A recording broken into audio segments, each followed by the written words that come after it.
जय हिंद, आदाब। मैं हूं शमीम जराजपुरी और आप देख रहे हैं खबरों नज़र चैनल। सबसे तेज और ताज़ा समाचार देखने के लिए बने रहिए हमारे साथ। अब खबर विस्तार से। इस खबर के प्रायोजक हैं नगर पालिका परिषद बिलरियागंज से चेयरमैन पद के प्रत्याशी बाबू जावेद खान। इस खबर के प्रायोजक हैं एजीएम हॉस्पिटल बिलरिया की चुंगी शहर आजमगढ़। हार्ट के स्पेशलिस्ट डॉक्टर मोहम्मद इकराम से संपर्क करें। इम्तियाज हॉस्पिटल आजमगढ़ में कम खर्च में डिलीवरी की सुविधा उपलब्ध है। नॉर्मल डिलीवरी 5,000, ऑपरेशन से 15,000 में होती है। डॉक्टर आमना खान से संपर्क करें। ये खबर यूपी के जनपद आजमगढ़ से है, जहां राज्यसभा सांसद और आम आदमी पार्टी के यूपी प्रभारी संजय सिंह, दिल्ली के मुख्यमंत्री और आम आदमी पार्टी के राष्ट्रीय अध्यक्ष अरविंद केजरीवाल के विकास मॉडल को लेकर आजमगढ़ पहुंचे। शहर के नेहरू हॉल में आयोजित विशाल कार्यकर्ता सम्मेलन को संबोधित करने से पहले सर्किट हाउस में आयोजित प्रेस वार्ता को संबोधित करते हुए आम आदमी पार्टी के बड़े नेता और बेबाक राज्यसभा सांसद संजय सिंह ने कहा कि नगर निगम, नगर निकाय और नगर पंचायतों के चुनाव में संगठन को मजबूत करने की रणनीति बनाकर हम सभी चुनाव जीतने का काम करेंगे। उन्होंने कहा कि 8 प्रांतों में कार्यकर्ता सम्मेलन के बाद 11 अक्टूबर से संपूर्ण आज़ादी का नारा देने वाले लोक नायक जयप्रकाश नारायण की जयंती पर महंगाई के खिलाफ आम आदमी पार्टी पदयात्रा करेगी, जो सरयू अयोध्या से लेकर संगम प्रयागराज तक महंगाई भगाओ रोजगार बचाओ पदयात्रा निकाली जाएगी, जो 11 अक्टूबर से शुरू होकर 21 अक्टूबर को समाप्त होगी। संजय सिंह ने देश की परिस्थितियों पर चर्चा करते हुए कहा कि ये दौर पूंजीपतियों का है। उन्होंने कहा कि अडानी दुनिया के दूसरे नंबर के अमीर आदमी घोषित किए गए हैं। उनकी कुल संपत्ति 13 लाख करोड़ हो गई।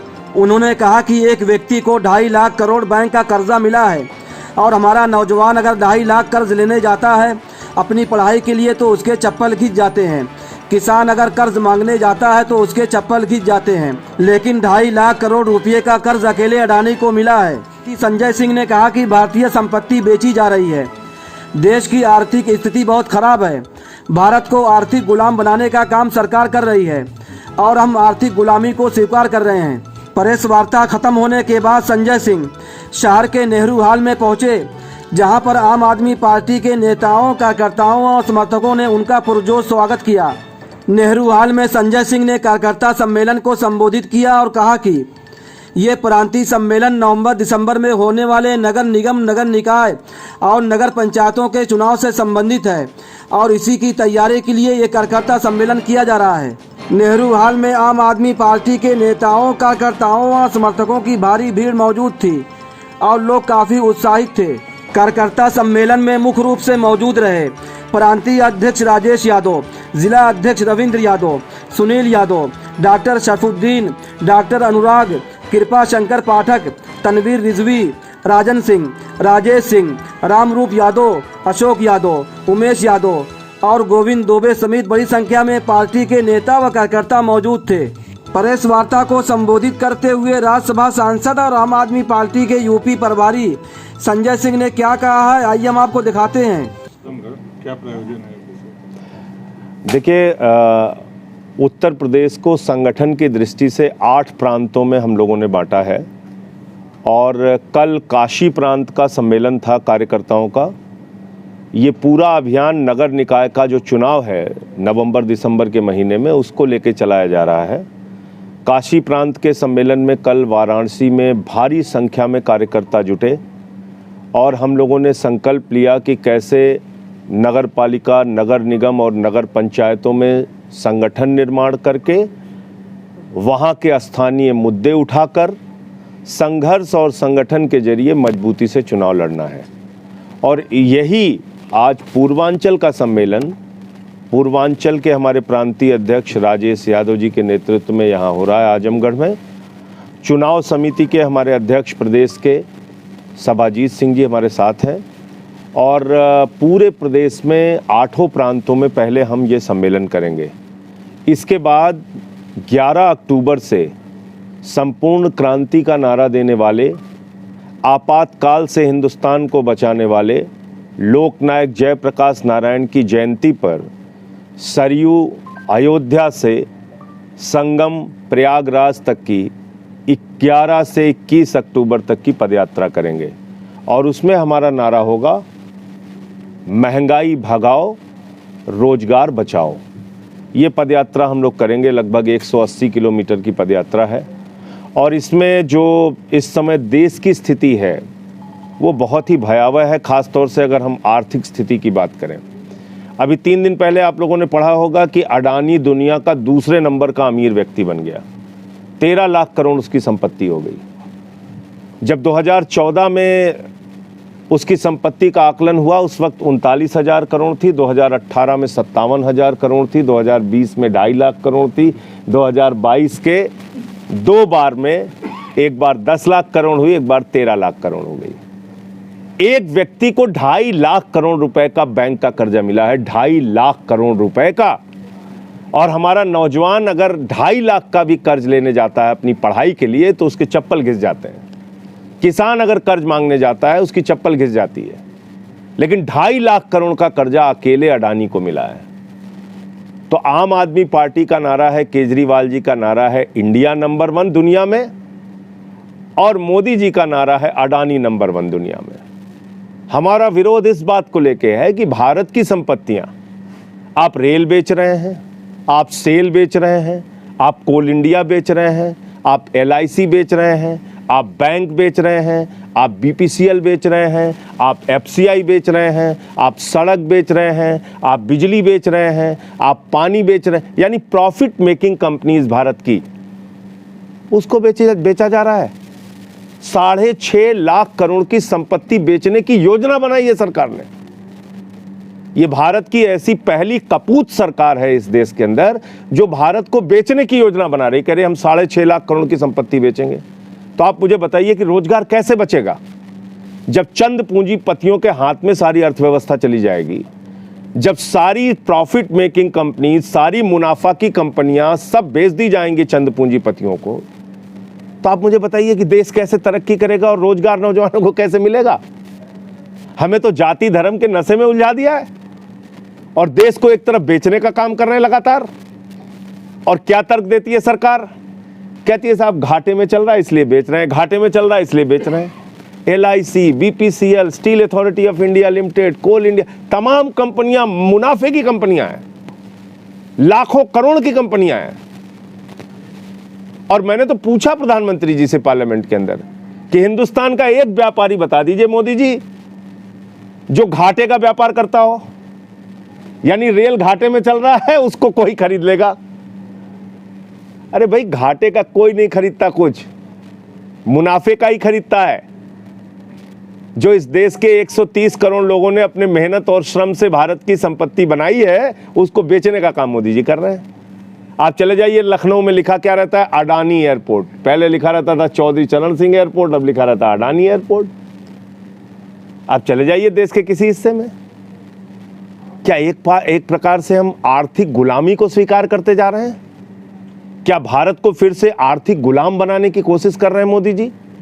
हमारी लड़ाई इस बात को लेके है, हमारी लड़ाई इस बात को लेके है कि महंगाई आज जिस हालत में पहुंच गई है हिंदुस्तान के अंदर, खाने पीने की चीजों पे पहली बार टैक्स लगा, आटा पे, दाल पे, चावल पे, दूध पे, दही पे, छाछ पे, कैंसर की दवाओं पे, किडनी की दवाओं पे, टीबी की दवाओं पे, हार्ट की दवाओं पे आप टैक्स लगा रहे हैं। और कॉर्पोरेट टैक्स पूंजीपतियों का 30% से घटा के आपने 22% कर दिया। 5 लाख करोड़ रुपए की टैक्स में छूट देश के पूंजीपतियों को दी गई और चंद लोगों के लिए देश की जनता पर आप टैक्स का बोझ लाते हैं। पेट्रोल का दाम, डीजल, 27 लाख करोड़ रुपए अकेले कमाया डीजल पेट्रोल से मोदी जी की सरकार ने 8 वर्षों में। और आप मुझे बताइए जो इनके मित्रों का जो कर्जा बाकी रहता है उसको ये NPA करते हैं, फिर राइट ऑफ कर देते हैं। आपको पता है भारत के चंद पूंजीपतियों का 12 लाख करोड़ रुपए बैंकों में जो कर्जा जमा था, बाकी था उनका, बैंकों पे जो बैंकों का कर्ज जो बाकी थे 12 लाख करोड़ रुपए, उसका 11 लाख करोड़ रुपए राइट ऑफ कर दिया गया, यानी कि बट्टे खाते में डाल दिया गया, बट्टे खाते में डाल दिया गया। वो पैसा वो डूब गया हिंदुस्तान के लोगों का पैसा, क्योंकि बैंकों में पैसा होता है मजदूर का, किसान का, कर्मचारी का, आम आदमी का पैसा होता है। वो पैसा उठाकर भारत की सरकार और मोदी जी, भारतीय जनता पार्टी के लोग चंद पूंजीपतियों को दे रहे हैं और उनका कर्जा बाद में धीरे धीरे माफ़ कर रहे हैं, और जो कर्जा नहीं चुका पाता उसको सेफ पैसेज देते हैं। सेफ पैसेज, मुझे पूरा कर लेने दीजिए, सेफ पैसेज देते हैं। नितिन संदेशरा 6,000 करोड़ लूट के भाग गया, नीरव मोदी 20,000 करोड़ लूट के भाग गया, 3,000 करोड़ ललित मोदी लेके भाग गया, 9,000 करोड़ विजय तो ये भारत के आर्थिक स्थिति की हालत है, जो मैं समझता हूं आप जैसे बुद्धिजीवी पत्रकारों को जानना जरूरी है कि देश को किस ओर ले जाया जा रहा है। जाति धर्म के नाम पर हमको डुबोकर देश को किस तरीके से लूटा जा रहा है, ये हम सबकी चिंता का विषय होना चाहिए। मोदी जी भारत माता की जय लगाते हैं, कहते हैं हम कोल इंडिया बेचेंगे, भारत माता की जय लगा के हम रेल बेचेंगे। केजरीवाल जी भारत माता की जय लगाते हैं, कहते हैं हम अच्छी शिक्षा देंगे बच्चों को, भारत माता की जय लगाते हैं, कहते हैं हम अच्छा इलाज देंगे, बुजुर्गों की तीर्थ यात्रा कराएंगे। ये बुनियादी फर्क है। आज जो आजमगढ़ का सम्मेलन है, पूर्वांचल प्रांत का, ये नगरीय कार्यकर्ताओं का सम्मेलन है, और इसमें पूरे पूर्वांचल के जितने ज़िले हैं उसमें राजेश यादव जी के साथ मिलके एक मजबूत संगठन का निर्माण, और जो स्थानीय मुद्दे हैं खासतौर से नगर पालिकाओं के, जिसमें कि इनके क्षेत्र में एक नगर निगम भी आता है गोरखपुर का, तो जो ऐसे मुद्दे हैं जिसमें कि भ्रष्टाचार से जुड़ा हुआ मामला, जैसे कि कर्मचारी रखे जाते हैं नगर पालिका में, उनका आता पता नहीं, उनके नाम पे पैसा निकाला जाता है। गंदगी का जो साम्राज्य है, जो सड़कों के निर्माण पे, नाली के निर्माण पे भ्रष्टाचार होता है आजमगढ़ जैसे शहर में या दूसरे शहरों में, उनके मुद्दों को निकाल के आने वाले दिनों में हम लोग एक बड़ा संघर्ष करेंगे, और संगठन का निर्माण वार्ड लेवल पे, बूथ लेवल पे, और हमारी चुनाव समिति के जो अध्यक्ष हैं सभाजीत सिंह जी, इनके साथ मिलकर पूरे पूर्वांचल में अच्छे कैंडिडेट्स का चयन जल्दी ही करके हम लोग उनको मैदान में उतारेंगे। हमारे साथ दिनेश पटेल जी भी हैं, हमारे महासचिव जी, रविंदर जी हमारे जो अध्यक्ष हैं जिले के, ये सब लोग हैं। आपके कोई प्रश्न हो आप पूछ सकते हैं। तो पार्टी अपने सिंबल पे ही वार्ड से लेके मेयर तक का चुनाव हम लोग सिंबल पर ही लड़ेंगे, और उसमें मुद्दा उत्तर प्रदेश का स्थानीय मुद्दा, नगर निगमों का मुद्दा होगा, और जो कुछ बाबा जी की सरकार में चल रहा है वो आप लोगों से छुपा नहीं है। स्कूल की हालत यहीं आजमगढ़ में राजेश यादव जी ने और इनके साथियों ने कई वीडियो आप लोगों के सामने दिखाई होगी। बैठने के लिए टाट पट्टी, और कहीं कहीं तो टाट पट्टी भी नहीं, स्कूल जर्जर। देवरिया की खबर मैंने आप ही लोगों ने दिखाया था, टीवी मीडिया के लोगों ने, सूखा भात खा रहे हैं बच्चे। मिर्जापुर सोनभद्र में नमक रोटी खा रहे हैं। ये हालत है। आदित्यनाथ जी दावे बड़े बड़े करते हैं, काम जमीन पे कुछ है नहीं, ना स्कूल पे काम करना है, ना अस्पताल पे काम करना है, कहने कॉन्वेंट बना दिया। ये कॉन्वेंट उनका, आइए देखिए आजमगढ़ में कॉन्वेंट आदित्यनाथ जी, आपको पता चल जाएगा।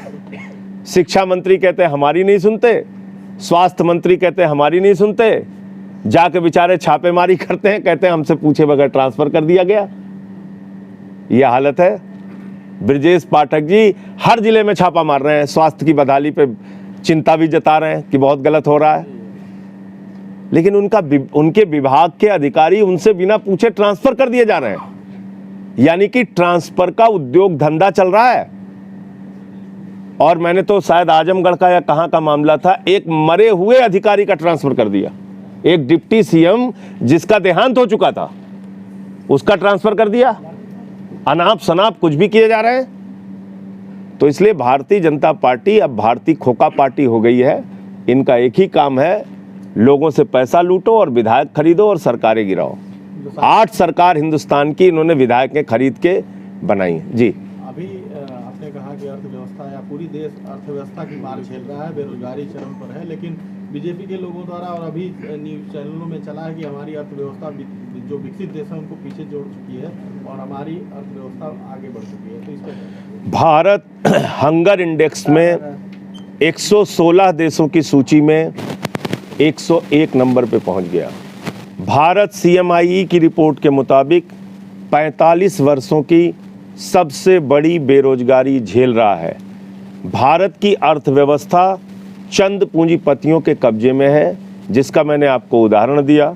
एक व्यक्ति के पास 13 लाख करोड़ रुपए है और दूसरे हिंदुस्तान की हालत भुखमरी में 101 नंबर पर पहुंचने की है।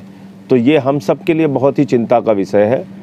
उनके दावों में कितनी सच्चाई होती है वो ज़मीन पर जाकर किसान से पूछिए, मजदूर से पूछिए, नौजवान से पूछिए, मनरेगा का बजट कम कर देते हैं ये लोग। राशन चुनाव के पहले फ्री करते हैं, बाद में राशन का पैसा लेने लगते हैं। तो ये स्थिति है जमीन की, आप इसको मानिए। गेहूं की खरीद घटा दी इन्होंने। क्यों घटा दी भाई आपने?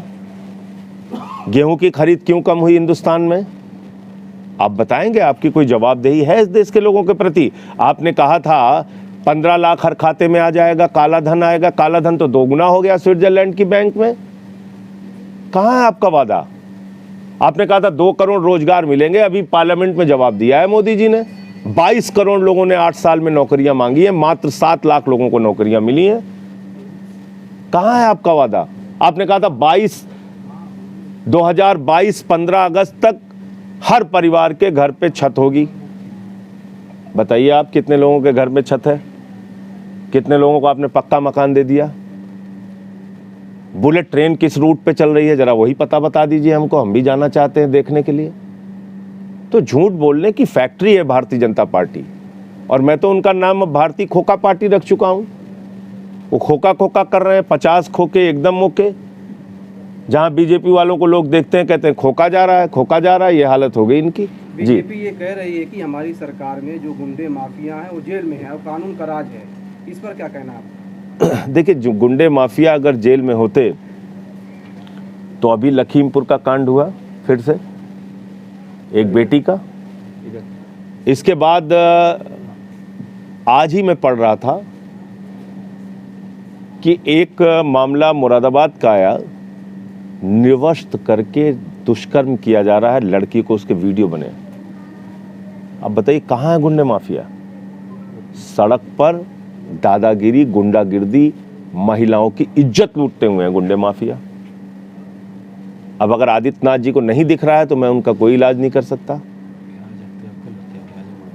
रोज हत्याएं हो रही हैं, आजमगढ़ ही नहीं पूरे उत्तर प्रदेश में आप उठा के देख लीजिए।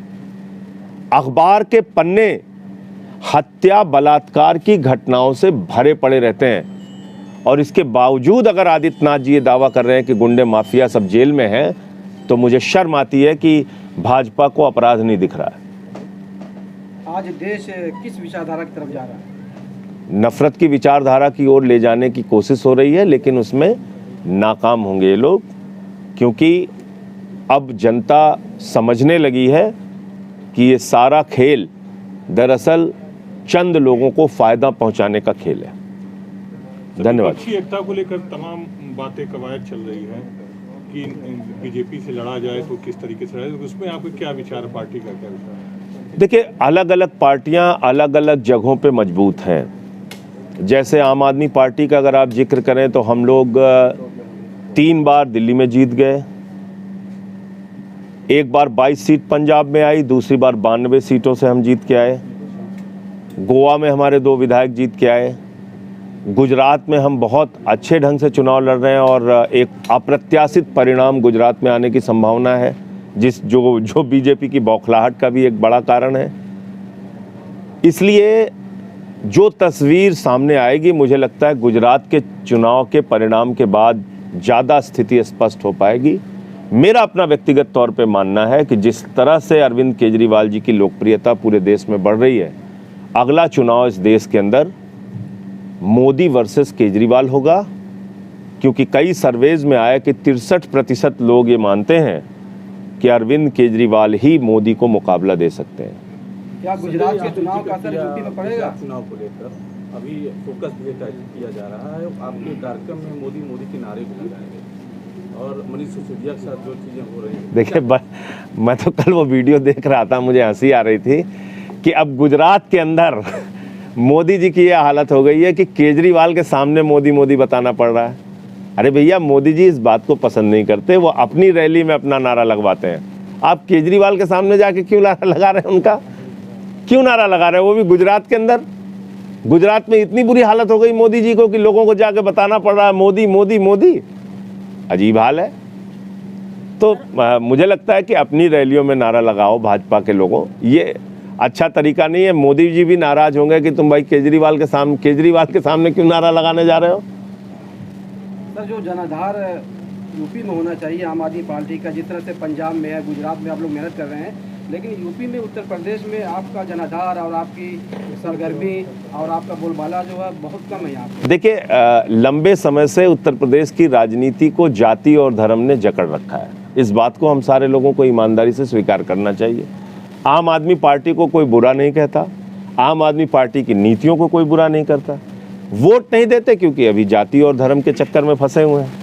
जिस दिन निकलेंगे, मैं समझता हूँ उत्तर प्रदेश एक बहुत बड़ा राज्य होगा जहां आम आदमी पार्टी के पक्ष में लोग खड़े होंगे। हाँ, अभी की स्थिति में आपकी बात से मैं सहमत हूँ। हम लोग विधानसभा के चुनाव में बहुत अच्छा प्रदर्शन नहीं कर पाए। नगर पालिका के चुनाव में फिर लोगों से कह रहे हैं कि भाई एक मौका आपने मोदी जी को दिया, एक मौका आपने योगी जी को दिया, ये तो सफाई का काम है, झाड़ू वालों को दे दीजिए। तो इसलिए हम तो प्रयास कर रहे हैं। जिला पंचायत के चुनाव में हमें अच्छा वोट मिला था और उसमें लगभग 38 से 40 लाख वोट पूरे उत्तर प्रदेश में मिला था। और इस चुनाव में भी मैं उम्मीद करता हूं कि अच्छे परिणाम आएंगे। जब जनता के बीच में आप काम करते हैं, कई बार आपको समय लगता है, लेकिन अपनी बातें समझाने के लिए हम लोग तत्पर हैं, लगातार काम कर रहे हैं। तिरंगा शाखाएं बना के हमारे बहुत सारे साथी नदियों की सफाई का अभियान चला रहे हैं। तो हम लगातार लोगों के बीच में हैं, काम कर रहे हैं। अब जनता के ऊपर है, उनके जनता तो मालिक है लोकतंत्र में, उसके निर्णय पे मैं क्या बोलूं। सर, आम आदमी पार्टी के कई विधायकों पर भ्रष्टाचार के आरोप लगे हैं और जांच के घेरे में भी इसका क्या है? देखिए, आरोप कब से लग रहे हैं हमारे ऊपर? हमारे मुख्यमंत्री पे सीबीआई का छापा मारा, उप मुख्यमंत्री पे एक बार पहले भी सीबीआई का छापा मारा, 5 साल तक सत्येंद्र जैन पे एक सीबीआई का मामला चलाया, बाद में कह दिया कुछ नहीं मिला। 45 विधायकों को आपराधिक मामलों में जेल में डाला, 169 मामले दर्ज किए और 135 मामलों में वो सारे विधायक हमारे बरी हो चुके हैं। दिल्ली पुलिस को लताड़ लगी है। हमारे एक विधायक है सोमनाथ भारती, उनके कुत्ते को पकड़ने के लिए 40 पुलिस वाले आए थे। हमने कहा भाई कुत्ता क्यों पकड़ के लेके जा रहे हैं? कहीं जबड़ा चेक करना है। तो जब दुर्भावना की इस प्रकार की राजनीति होती है, उसका क्या आप बताइए। मनीष सिसोदिया के घर 14 घंटे छापेमारी की इन्होंने, फिर उसके बाद बोले लॉकर चेक करेंगे, बच्चे का झुंझुना मिला, वहां से झुंझुना लेके आ रहे हैं लोग। फिर अभी हमारे एमसीडी के इंचार्ज हैं दुर्गेश पाठक, उनको बुला लिया ईडी ने, जिसका कोई लेना देना नहीं शराब नीति से, उसको बुला लिया। तो जब एक, और आपको मैं आपकी जानकारी के लिए बता दूं, ईडी जो संस्था है 8 वर्षों में उसने 3000 छापेमारी की है और उसका कन्विक्शन रेट है मात्र 0.5%, 0.5% लोगों को आरोपित कर पाई है अब तक। तो आप सोच लीजिए ईडी किस तरह से काम करती है।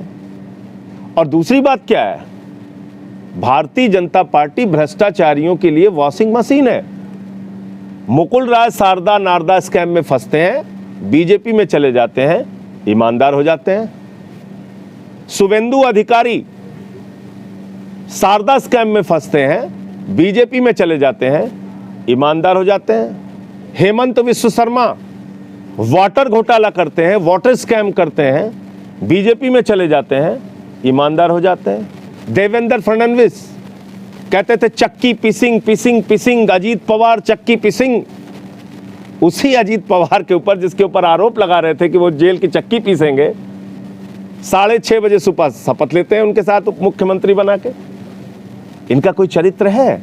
संजय राठौड़, जिसके ऊपर दुष्कर्म का आरोप लगा के देवेंद्र फडणवीस ने आमरण अनशन करने की धमकी दी थी, उसी को अपने साथ फिर शपथ दिलाते हैं। क्या चरित्र है भारतीय जनता पार्टी का? येदियुरप्पा हजारों करोड़ का खनन घोटाला करता है, उसको मुख्यमंत्री बनाते हैं। रेड्डी ब्रदर्स को लेकर घूमते हैं। इनका कोई चरित्र है?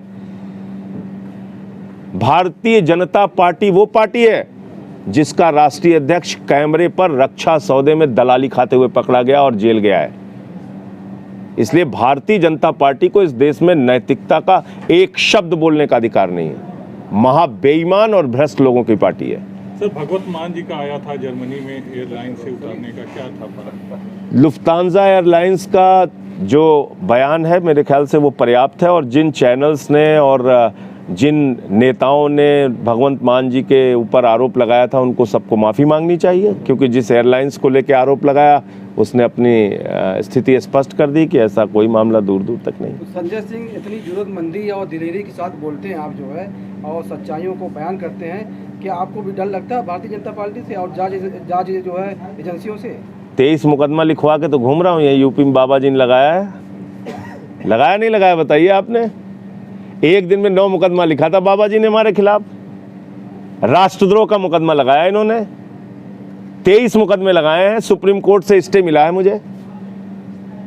आप बताइए।